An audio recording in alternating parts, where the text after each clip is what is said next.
Bien, seguimos con la serie de Inconcebible y dejamos el video de Navidad ahí porque tiene todavía que ver con lo que vamos a hablar hoy. De hecho, están conectadas la lección de la semana pasada con esta. Hoy vamos a estar platicando acerca de cómo Jesús vino a salvar pecadores. Y hablamos de inconcebible, que significa que es algo que es muy difícil de comprender, algo difícil de poder entender con nuestra capacidad humana, algo difícil de captar, algo difícil de imaginar o pensar.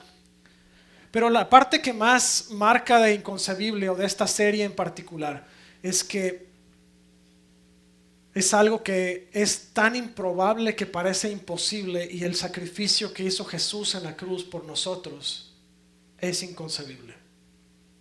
Yo no sé usted, pero si alguien le dijera hoy que tiene una de sus personas conocidas, ni siquiera familiares, un amigo, algún conocido que está en peligro de muerte y solamente usted puede salvarlo, solamente usted tiene la capacidad de salvarlo, yo no sé si usted daría su vida por esa persona. Tal vez si alguien me dijera hoy, hey, uno de tus compañeros de la universidad o de la preparatoria está pasando por un problema muy grave y solamente lo puede salvar tu corazón, yo probablemente no lo haría. Pero Jesús decidió dejar todo en el cielo, dejó su trono, dejó su capacidad de Dios por hacerse humano y por caber en un cuerpo humano como el de usted y el mío. Jesús pasó por este mundo de muerte, pasó por dificultad, pasó por problemas, pasó por persecución, pasó por enfermedad seguramente, que siendo humano tenía que pasar por esas situaciones. Pasó por tentación. La palabra de Dios habla de diferentes momentos en los que el diablo lo tentó, especialmente después de ser bautizado. Y Jesús prevaleció sobre la tentación. También habla de que fue él, pasó más bien por momentos en donde sintió dolor emocional, sintió pesar, sintió tristeza. Uno de ellos, por ejemplo, es cuando murió Lázaro. Él se acercó a donde tenían a Lázaro, vio a la gente que estaba todos llorando por él, vio a sus hermanas lastimadas y dice que Jesús lloró. Así que si hay alguien que puede entender cada una de nuestras etapas y facetas de nuestra vida, es Jesús. El doctor Lucas escribe en el capítulo 19 de Lucas, versículo 10, pues el Hijo del Hombre vino a buscar y a salvar a los que están perdidos. Jesús no vino a este mundo a caminar como un rey y a dejar una fila de corazones rotos, como dice una de las películas de Disney. Jesús no vino a este mundo a gobernar con vara de hierro. Jesús no vino a buscar a aquellos que estaban bien. Jesús vino a buscar a aquellos que estaban en pecado, aquellos que necesitaban salir de la esclavitud del pecado. El apóstol Pablo escribe en 1 de Timoteo capítulo 1 versículos 14 al 16: oh, qué tan generoso y lleno de gracia fue el Señor. Me llenó de la fe y del amor que provienen de Cristo Jesús. La siguiente declaración es digna de confianza y todos deberían aceptarlo. Cristo Jesús vino al mundo para salvar a los pecadores, de los cuales yo soy el peor de todos. Pero Dios tuvo misericordia de mí para que Cristo Jesús me usara como principal ejemplo de su gran paciencia con aún los peores pecadores. De esa manera, otros se darán cuenta que también pueden creer en Él y recibir la vida eterna. Mateo dice, y tendrá un hijo acerca de María, y lo llamarás Jesús, porque Él salvará a su pueblo de sus pecados. No puse como tal el texto de Romanos 3, pero usted lo sabe ya. Usted sabe Romanos 3:23 de memoria, por cuanto todos pecaron y están destituidos de la gloria de Dios. Pero viendo el contexto general de estos versículos, vamos a analizar el versículo previo y el posterior. Dice: la justicia de Dios por medio de la fe en Jesucristo para todos los que creen en Él, porque no hay diferencia. Dice Pablo, está hablando de lo que Jesús está haciendo por su pueblo. Dice desde el versículo 21, me voy a regresar. Y si la tablet me deja, aquí está. Dice, pero ahora aparte de la ley se ha manifestado la justicia de Dios testificada por la ley y por los profetas. La justicia de Dios por medio de la fe en Jesucristo, para todos los que creen en Él, porque no hay diferencia, por cuanto todos pecaron y están destituidos de la gloria de Dios, siendo justificados gratuitamente por su gracia, mediante la redención que es en Cristo Jesús. Señor, te damos gracias esta mañana. Gracias porque tú eres un Dios misericordioso, eres un Dios de justicia. Señor, te damos gracias porque tú eres bueno y fiel, porque en ti no hay maldad y porque en tu bondad, Señor, tú bajaste a este mundo a caminar como uno de nosotros para poner fin al reino del pecado y traer justicia a la tierra y traer tu libertad. Gracias, Jesús, porque es a través de tu sacrificio que nosotros estamos hoy aquí. Te pedimos, Señor, que tú toques cada corazón que está entre nosotros, cada corazón que está escuchándonos o viéndonos en línea.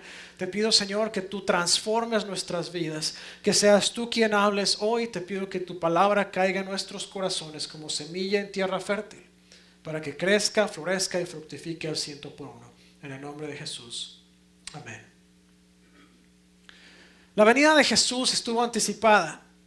Usted lo puede leer en los diferentes libros del Antiguo Testamento, va a encontrar específicamente Isaías habla de la venida de Jesús, fue anticipada por los profetas y la historia la autentica. De hecho, es tan importante la venida de Jesús al mundo que la historia se partió en dos, se partió en antes de Cristo y en después de Cristo.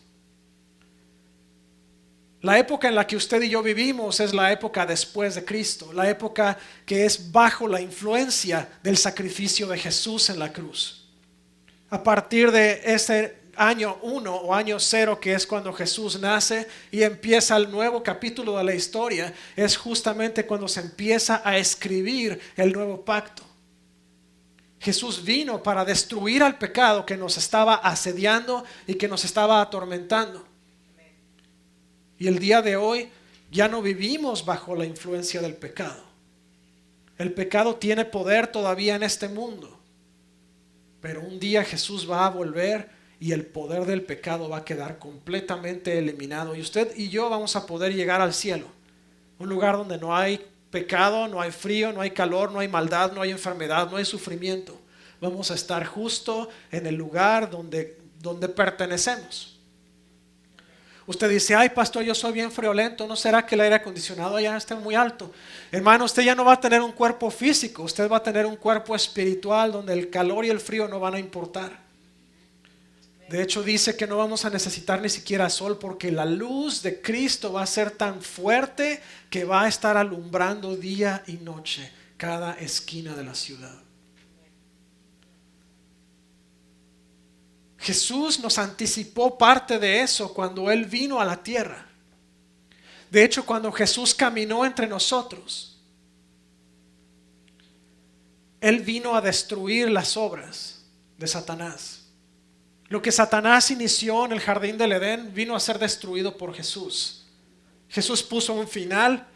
Jesús marcó el final de la historia del diablo. Jesús vino a hacer la voluntad de Dios Padre. De hecho, usted puede leer cuando se habla de la vida de Jesús en los diferentes evangelios y aún en Hechos. Jesús siempre está buscando hacer la voluntad del Padre. Cuando usted lee en el libro de Lucas, es el único libro que habla sobre Jesús extraviado cuando van de regreso de Jerusalén hacia Belén. Y está hablando sobre la historia de cómo de repente, después de una semana de camino, se dan cuenta que Jesús no está con ellos. Así que regresan y ven que Jesús está en el templo y dice, Jesús, ¿qué estás haciendo aquí? ¿No te das cuenta que te hemos estado buscando por todas partes? Y la respuesta de Jesús es clave. En los negocios de mi Padre me conviene estar. Jesús vino a cumplir la voluntad de Dios y eso fue cuando Jesús tenía 12 años. Jesús llega a los 30, que es cuando empieza realmente a trabajar y es donde empiezan los evangelios. Hablan acerca de esa preparación de Jesús para su ministerio y cada vez que Jesús habla de lo que está haciendo, él dice, es la voluntad de mi Padre. Estoy haciendo lo que mi Padre me envió a hacer. Estoy cumpliendo con el propósito de mi Padre. ¿Por qué? Porque Jesús vino a ponernos el ejemplo de cómo la voluntad de Dios sí se puede hacer. Jesús vino a traer luz a un mundo oscuro. Dice la palabra de Dios, cuando estamos en pecado estamos lejos de Dios, estamos separados de Dios, porque Dios es luz y este mundo y el diablo son tinieblas, y la luz y las tinieblas no tienen absolutamente nada que ver en común. Jesús vino a romper la oscuridad del mundo, una oscuridad que aún los fariseos y los grupos religiosos estaban promoviendo dentro del grupo, dentro de los judíos, dentro del pueblo judío. Usted dice, ¿cómo puede ser, pastor? Bueno, puede ser porque la ley de Dios se estableció en el periodo de Moisés, y después, cuando pasaron todos los nuevos reyes y los profetas y los jueces y todos los demás, los fariseos empezaron a crear toda una serie de listas y reglas y cosas que se tenían que cumplir. Si vemos cuántas leyes tenemos hoy en el Congreso de la Unión, allá en Washington, y usted entra a la biblioteca y ve todas las leyes que se han creado con el paso de los años, bueno, eso es poco comparado con las leyes que había en el pueblo judío. Crearon cualquier cantidad de leyes nuevas, de reglas que se tenían que cumplir. Y Jesús vino a romper eso, porque Jesús no quería una religión, Jesús quería una relación con la gente. Y todavía lo dice, yo estoy a la puerta y llamo, y si tú abres la puerta entraré yo y cenaremos juntos. Porque Jesús no quiere una religión, Jesús quiere una relación entre nosotros y Él. Jesús vino a traer gran gozo. De hecho, una de las cosas que hablan los ángeles cuando anuncian el nacimiento de Jesús es: traemos nuevas de gran gozo para los hombres. Y justamente Jesús vino a traer esa alegría. La gente, cuando se enteraba que Jesús era el Mesías prometido, corrían con gozo a decirles a los demás, a llevar las buenas noticias. Usted lo puede ver en el ejemplo de Andrés, por ejemplo, que va corriendo con Pedro y le dice: hey, Simón, hemos encontrado al Mesías. Y Simón se queda así en hambre, está medio loco. Y hasta que fue llamado por Jesús. Y pasó lo mismo con la mujer en el pozo de Jacob, con la mujer samaritana. Entró de regreso a Samaria a decirle a todos que había encontrado a Jesús, que había encontrado al Mesías. Trajo gozo a la gente. Jesús vino a revelar el amor de Dios a los pecadores. Jesús no se relacionó con gente importante. Hay muy pocos lugares en la palabra de Dios donde habla que estaba relacionándose o estaba hablando con alguien importante. Uno de ellos era Nicodemo. Pero fuera de ahí estaba con pecadores, estaba con mujeres de la mala vida, estaba con cobradores de impuestos, estaba con gente que eran conocidos por su estilo de vida pecador. A esos fue a los que vino Jesús a levantar. De hecho, en su momento les dice: los que están sanos no necesitan médicos, sino los enfermos. A eso vino Jesús. Vino a revelar el amor del Padre. Porque Dios no quiere que se pierda absolutamente nadie. Dios quiere que todo mundo lleguemos allá arriba con Él.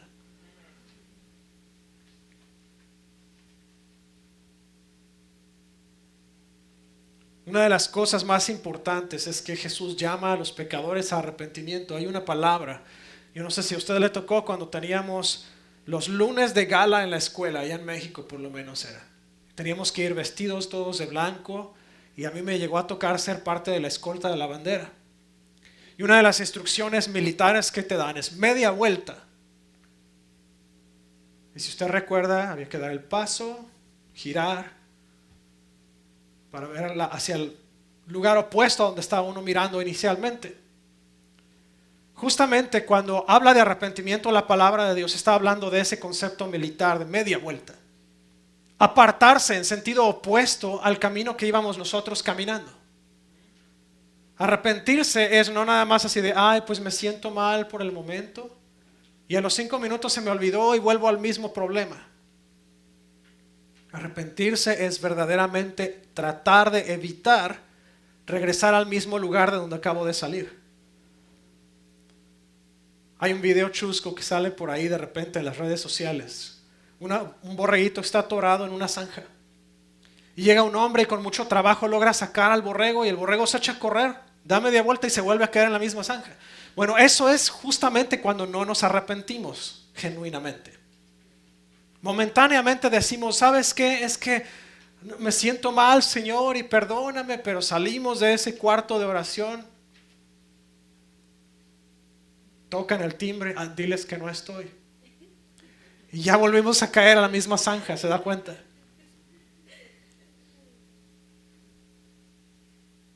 El Señor nos llama a dar esa media vuelta en sentido opuesto y arrepentirnos. Pero más que todo eso, Jesús nos vino a salvar de nuestros pecados. Jesús vino a establecer un camino de corrección, un camino de salvación, un camino a través del cual nosotros podemos salir de nuestros pecados completamente y heredar la vida eterna. Usted sabe que Dios, al momento que nos hicimos nosotros hijos de Él, nos convertimos en herederos de Él. ¿Sí lo sabía usted? El apóstol Pablo lo dice en Efesios, que nosotros fuimos adoptados a través de un espíritu de adopción a la casa, a la familia de Dios, y ese espíritu de adopción es el que nos hace llamarle Padre. Abba es justamente las palabras en arameo para Padre. Y lo que está hablando con esto Pablo es que nos está diciendo, no nada más nos hacemos hijos, pero si usted adopta a un niño a su casa, a su familia, ese niño hereda absolutamente todo de usted, se convierte en un beneficiario de usted. Eso nos pasó cuando recibimos a Cristo. Nos volvimos hijos de Dios por adopción, nos convertimos en herederos, y dice la palabra también coherederos, que quiere decir que cuando Cristo vuelva para reinar sobre toda la nueva creación, usted y yo vamos a estar a su lado. Qué buenas noticias. ¿Y qué cree? Eso vino en un paquetito chiquito que nació en un pesebre. En uno de los regalos que más fácil de envolver son. Algunos son escapistas, como mis hijos, se escapaban de toda la envoltura que les hacíamos, pero al final de cuentas vino en ese niñito chiquito que nació en un pesebre para que usted y yo recibiéramos la salvación. Ahora, vamos a ver los tres beneficios clave de la salvación. El primero es que la salvación nos proporciona perdón. Dice la palabra que el castigo, la paga del pecado es muerte. Por cualquier pecado. No importa si era el pecado, si era una mentirilla blanca, si me robé un lápiz de la oficina, me robé un camello o me robé una casa entera. No importa si maté una cucaracha, bueno, ese no es pecado. Pero si maté a alguien, si era esclavo, si era libre, si era rey, si era servidor, no importa. Cualquier pecado me llevaba a la muerte, porque el pecado es separación de Dios, y si Dios es vida, entonces me tocaba lo opuesto, que es muerte. ¿Está de acuerdo conmigo? Las cucarachas sí mátelas, hermanos, que asesino, qué asco. Pero ese castigo de muerte lo llevó Jesús sobre su espalda. No solamente llevó la muerte, pero llevó todo el proceso. La burla, la mofa, las laceraciones, los latigazos, los golpes, los puñetazos, el jalón de pelos. Todo lo llevó Él. Lo que nos tocaba a nosotros vivir por nuestro pecado, lo llevó Jesús sobre su misma persona para darnos a nosotros la libertad de la salvación. Nosotros teníamos una deuda que era impagable. En algún momento, esto es una ilustración de hace muchos años, en algún momento cuando yo era más joven de lo que todavía soy, llegué a un punto en mi vida en que tomé una tarjeta de crédito y me gustó la idea de comprar a meses sin intereses al principio, y después tomé otra y después otra, y al final tenía como 11 diferentes créditos. Llegó un punto en el que me volví loco a mis 20 y algo años y topé todas las tarjetas de crédito. Para mí era una deuda absolutamente impagable, pero es nada comparado con la deuda espiritual que tenía. nosotros no merecíamos absolutamente nada. No podíamos pagar nuestra deuda. El final de esa deuda era irrevocable. Era imposible de que nosotros saliéramos a un final distinto. Pero Dios mandó a Jesús para llevar la paga de ese pecado sobre de Él y para pagar la deuda que nos correspondía a nosotros pagar y dejarnos completamente libres.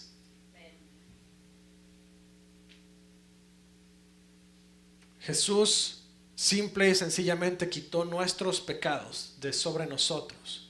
Dice Salmo 103, no nos castigó por todos nuestros pecados, no nos trata con la severidad que merecemos, pues su amor inagotable hacia los que le temen es tan inmenso como la altura de los cielos sobre la tierra. Llevó nuestros pecados tan lejos de nosotros como está el oriente del occidente. Vamos a platicar sobre dirección. Si usted agarra hoy una bicicleta o una motocicleta o un vehículo y usted empieza a manejar hacia el norte, va a llegar un punto en que llegue al Polo Norte, le dice, saluda ahí a los osos polares y a Santa Claus si es que existe. Y después usted empieza a viajar hacia el sur. Va a llegar un punto en que el norte ya no puede usted seguir yendo más hacia el norte, empieza a bajar hacia el sur. Pero si usted va hacia el este y viaja hacia el este y sigue viajando hacia el este, en ningún momento usted se encuentra con el occidente. En ningún momento usted se encuentra con el oeste. Usted va a seguir viajando hacia el este. Y ahí es cuando la palabra de Dios dice tan lejos como están el este del oeste, porque jamás se van a encontrar. Ellos viajan en direcciones absolutamente opuestas. Ahora, si dice aquí que Dios se llevó nuestros pecados de nosotros tan lejos como está el oriente del occidente, entonces usted jamás los va a volver a encontrar. Nunca se los va a volver a encontrar. De hecho, hay otro pasaje que dice que se olvida de nuestros pecados y los arroja hasta el fondo del mar. La parte más profunda del océano, si usted tirara el barco más grande de la Armada de los Estados Unidos, con la presión que hay allá abajo, saldría del tamaño de una lata de Coca-Cola. Imagínese sus pecados. Lo que Dios ya perdonó, usted no lo regrese. Cuando nuestra fe está puesta en Cristo, nosotros somos salvos de la pena o de la paga de los pecados. Cuando continuamos en la fe, somos libres del poder del pecado. Y cuando estamos con Él en la eternidad, vamos a ser salvos de la presencia del pecado por completo.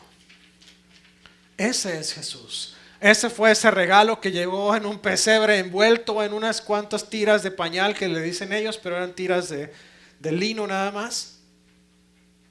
Ese bebé que nació hace más de 2000 años. Ay, pastor, ¿será cierto que dicen por ahí que no nació en diciembre, que a lo mejor nació en marzo? Mira, hermano, yo qué sé, nosotros lo celebramos ese día porque tenemos que celebrarlo un día del año.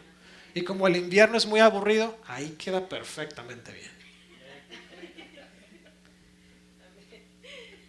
Algún pastor decía hace unos años, no, es que no puede ser porque los pastores estaban afuera en el campo y allá es desértico y nieva.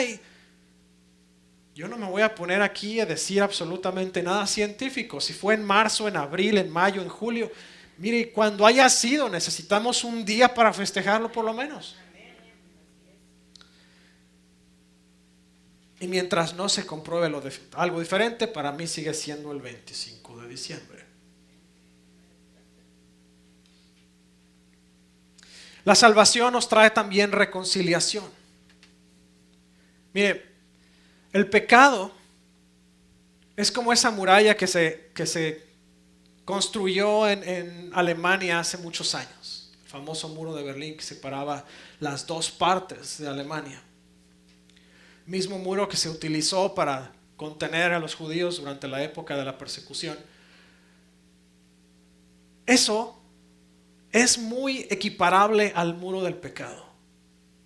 Tenemos la libertad de un lado, tenemos la esclavitud del otro lado, Y ese muro estaba ahí presente antes que Jesús viniera. Usted estaba del lado de la esclavitud, no podía salir. He visto algunas producciones sobre lo que fue justamente la época del Holocausto. Y me llama tanto la atención de ver qué tan descorazonados eran los alemanes nazis. ¿Y sabe qué? Eso no pudo haber venido de nadie más que del enemigo. Pero así es el enemigo con nosotros. De hecho dice la palabra que anda afuera como león rugiente viendo a quién devorar. Ese era el muro del pecado. Pero Cristo destruyó ese muro del pecado. De hecho dice en Efesios 2:14 al 16, pues Cristo mismo nos ha traído la paz. Él unió a judíos y a gentiles en un solo pueblo cuando por medio de su cuerpo en la cruz derribó el muro de hostilidad que nos separaba. Lo logró poner fin al sistema de leyes, de mandamientos y ordenanzas. Hizo la paz entre judíos y gentiles al crear de los dos grupos un nuevo pueblo en él. Cristo reconcilió a ambos grupos con Dios en un solo cuerpo por medio de su muerte en la cruz, y la hostilidad que había entre nosotros quedó destruida. Ese muro que nos separaba a nosotros de Dios, ese muro que separaba incluso al pueblo elegido de Dios de los gentiles, fue destruido, demolido al 100%. No quedó ni siquiera el fundamento, porque Jesús vino a unificar los grupos y vino a levantarnos de la muerte hacia el amor de Dios. Ese es Jesús. Jesús fue el instrumento a través del cual Dios Padre inició el proceso de reconciliación entre nosotros y Él. Dice 2 Corintios 5. Esto significa que todo el que pertenece a Cristo se ha convertido en una persona nueva. La vida antigua ha pasado, una nueva vida ha comenzado. Y todo esto es un regalo de Dios, quien nos trajo de vuelta a sí mismo por medio de Cristo. Y Dios nos ha dado la tarea de reconciliar a la gente con Él. Pues Dios estaba en Cristo reconciliando al mundo consigo mismo, no tomando más en cuenta el pecado de la gente. Y nos dio a nosotros este maravilloso mensaje de reconciliación. Así que somos embajadores de Cristo. Dios hace su llamado por medio de nosotros. Hablamos en nombre de Cristo cuando les rogamos, vuelvan a Dios. Pues Dios hizo que Cristo, quien nunca pecó, fuera la ofrenda por nuestro pecado para que nosotros pudiéramos estar en una relación correcta con Dios por medio de Cristo. Qué lástima que nadie dijo amén ahí.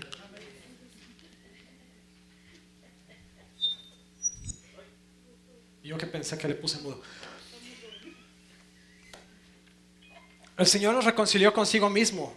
Dios Padre mandó a Jesús para crear un puente de reconciliación. Mire, a lo mejor usted ha visto las caricaturas cuando llega el personaje de las caricaturas y llega al punto de un barranco. Y el siguiente está como a 100 metros, 200 metros de distancia. Y está pensando, está viendo, calculando el muñequito aquel a ver si puede correr suficientemente rápido para brincar y llegar al otro lado. Usted y yo, aunque pusiéramos varios de esos 2x4 de 12 pies de largo y los atornilláramos uno a través del otro ahí, no llegaríamos al otro lado. Esa era la diferencia entre estar en Cristo o estar en el perdón de Dios y estar en nuestro pecado. Había un abismo enorme de diferencia entre nosotros. Y nosotros no podíamos llenarlo con absolutamente nada. Hermano, a menos que usted sea un excelente ingeniero y usted pueda hacer un puente impresionante sin estar de los dos lados al mismo tiempo, usted no hubiera podido cruzar ese lugar. Ese abismo estaba ahí. Pero Dios mandó a Jesús a llenar ese vacío entre los dos para que usted pudiera cruzar del pecado a la luz. Para que usted no necesitara vivir en muerte más. Y a través de ese puente pudiéramos ser reconciliados con Dios. Pero es a través de Jesús. No hay más. La salvación proporciona reconciliación. Ahora ya no somos enemigos de Dios, dice Romanos 5. Cuando éramos totalmente incapaces de salvarnos, Cristo vino en el momento preciso y murió por nosotros pecadores.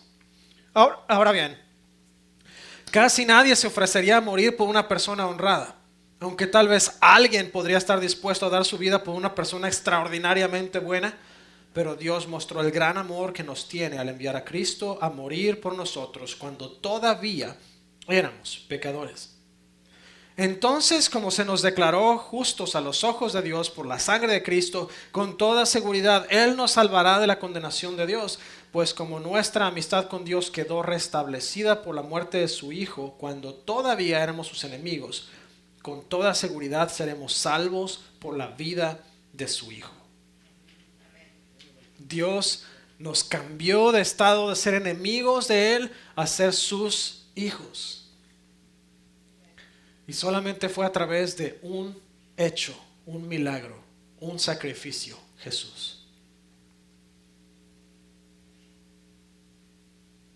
Platicamos ya un poco de adopción. La salvación nos va a proveer adopción. Esta es la parte más interesante. Yo pasé por un proceso hace varios años en el que estuve asistiendo a una casa del DIF, a una casa hogar. El DIF en México es una organización en donde todos los niños, es el desarrollo integral de la familia básicamente. Niños que están sin hogar, que fueron abandonados, etcétera, los recogen ellos y luego los ponen en adopción. Y asimismo ayudan a familias, es como el DHS aquí, muy similar. Y estuve yendo a una de las casas hogares y estuve trabajando con los niños. Estuve conociendo a varios niños ahí y me llamó mucho la atención el proceso de adopción, como se maneja en México y me imagino aquí también, es que le permiten a uno ver a todas estas criaturas y uno tiene la capacidad de escoger de un grupo de niños que los trabajadores sociales estudiaron, que se parecen más a uno, que tienen ciertas facciones similares, el color de ojos, etcétera. Ellos dicen, estos son los que nosotros creemos que van a ser los mejores, se me vino la palabra en inglés, matches, para ustedes. Y uno escoge al niño. Y esta palabra, este punto justamente, está en Efesios 1, habla de ese concepto en nuestra vida espiritual, que dice que Dios nos escogió a nosotros para ser sus hijos. ¿Se da cuenta? La elección no fue nuestra. Dios nos escogió.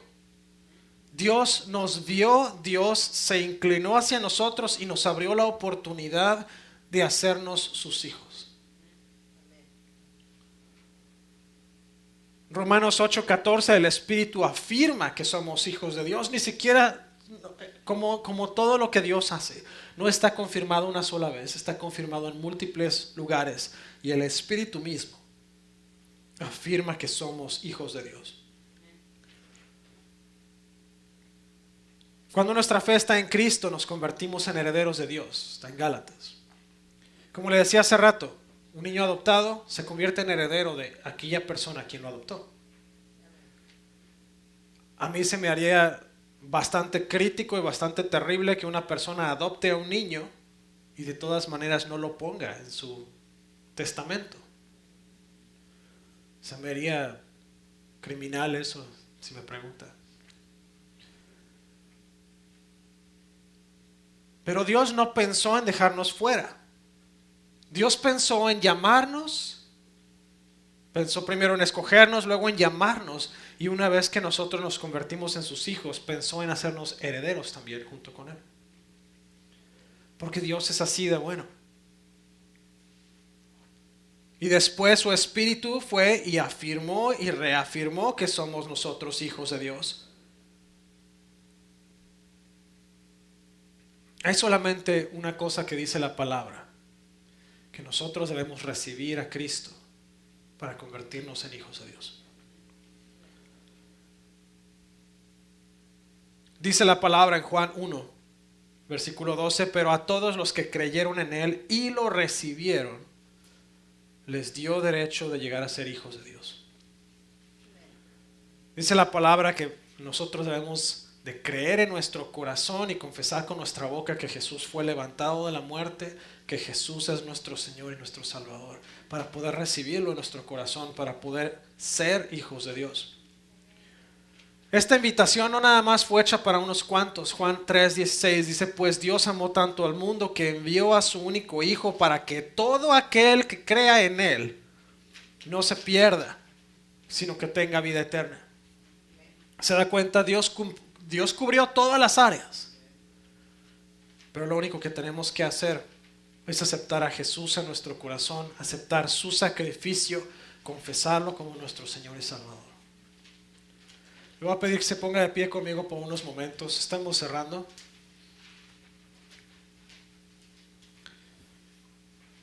Y ya sé que está sancochado aquí hoy.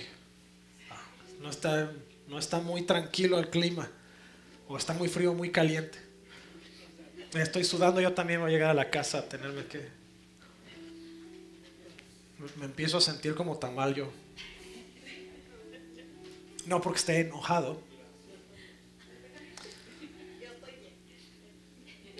Pero me gustaría hacer un llamado rápidamente hoy. Primero que nada, si usted jamás ha recibido a Jesús en su corazón, hoy es el día de salvación. Jesús está a la puerta llamando y diciendo, hey, quiero entrar a tu corazón. Quiero ser tu padre. Quiero que tú seas mi hijo. Si usted jamás ha recibido a Cristo en su corazón y usted está en el proceso de decisión, déjeme decirle unas palabras rápido. No lo dude más. Porque mientras más lo piense y más lo dude, más se va a oponer su carne a recibir a Cristo como Señor y Salvador. Y tenemos todo en contra de nuestra carne, porque nuestra carne es nuestro enemigo número uno.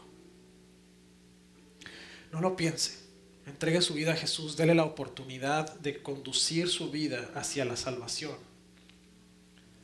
Así que si usted está hoy aquí o nos está escuchando o viendo en línea y usted dice, pastor, yo quiero recibir a Jesús en su corazón, ahí donde usted está, si usted está aquí presente, levante su mano. Si usted está en línea, usted quiere mandarnos un mensaje por el chat o podemos ver por acá, díganos, yo quiero recibir a Jesús en mi corazón.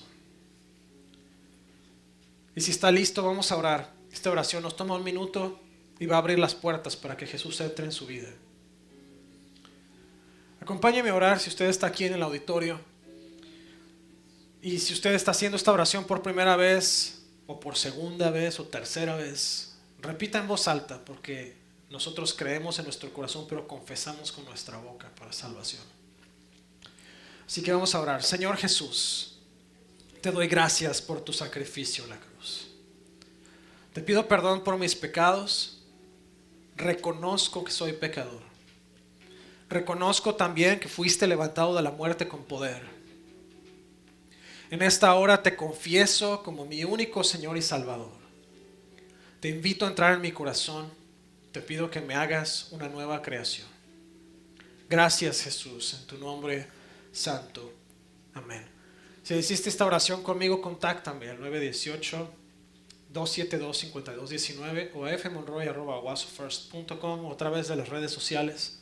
Platícame tu historia. Quiero celebrar contigo esta decisión y quiero platicarte cómo puedes crecer en tu fe.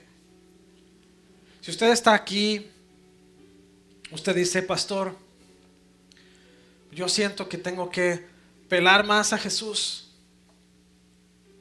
Mire, estamos entrando en una época en que vamos a estar en 21 días de ayuno y oración y necesitamos conectarnos más a Jesús. Él es nuestra fuente, es la fuente de vida, la fuente de sabiduría, la fuente de poder, la fuente de provisión, la fuente de sanidad. ¿Por qué no conectarnos a la fuente? Así que si usted quiere que oremos junto con usted, quiere acercarse aquí al frente, está bien. Si no se quiere acercar al frente, no pasa nada. Pero vamos a orar. Señor, te damos tantas gracias esta mañana. Gracias, Señor, porque mandaste a Jesús a morir por nosotros. Jesús nació en medio de ese establo, nació en ese pesebre, Señor, hace más de 2000 años. No importa si fue en enero, en diciembre, en marzo, en donde haya sido, pero tú lo mandaste a nacer a entregarse por nosotros. Y te damos tantas gracias, Señor. Te doy gracias, Dios, porque nos abriste la oportunidad de recibir salvación a través de Jesús. Y porque mandaste a Jesús no a estar entre reyes, no a estar entre autoridades, pero lo mandaste a estar entre pecadores para salvarnos de nuestros propios pecados y de nuestras propias locuras. Te damos gracias, Señor, porque no escatimaste absolutamente nada. Mandaste a tu propio Hijo, a tu único Hijo, para que fuera entregado por nosotros y sufriera el calvario hasta llegar a la cruz y a morir incluso en la cruz, pero resucitó al tercer día para destruir al pecado y a la muerte y para darnos un acceso hacia ti y hacia la vida eterna. Señor, ayúdanos este año que empieza, que sea uno de nuestros propósitos de año nuevo, Señor, el conectarnos más aún a ti, el abrir más la puerta, el darnos cuenta, Señor, que necesitamos de Jesús, que Jesús es nuestra fuente de todo. Ayúdanos, Señor, a darnos cuenta que nuestra conexión contigo es crítica y es vital. Y si no nos acercamos, si no nos conectamos a ti, Señor, entonces estamos perdiendo nuestras oportunidades de crecimiento, nuestras oportunidades de entendimiento, Señor, de quién eres tú y de cuál es tu palabra para nosotros.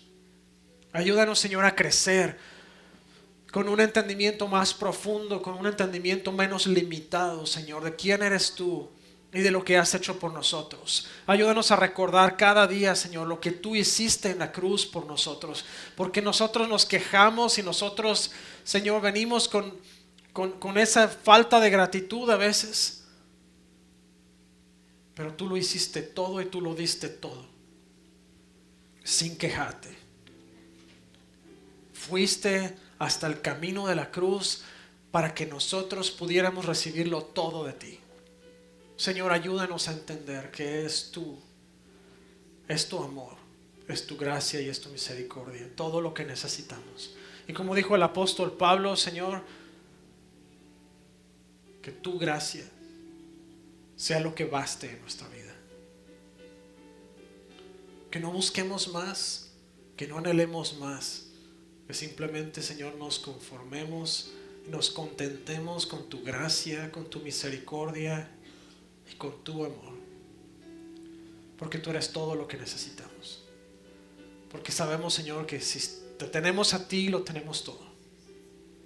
Gracias, Jesús. Gracias, Jesús. Te abrimos la puerta, Señor, para que tú obres en nosotros en cada área de nuestra vida.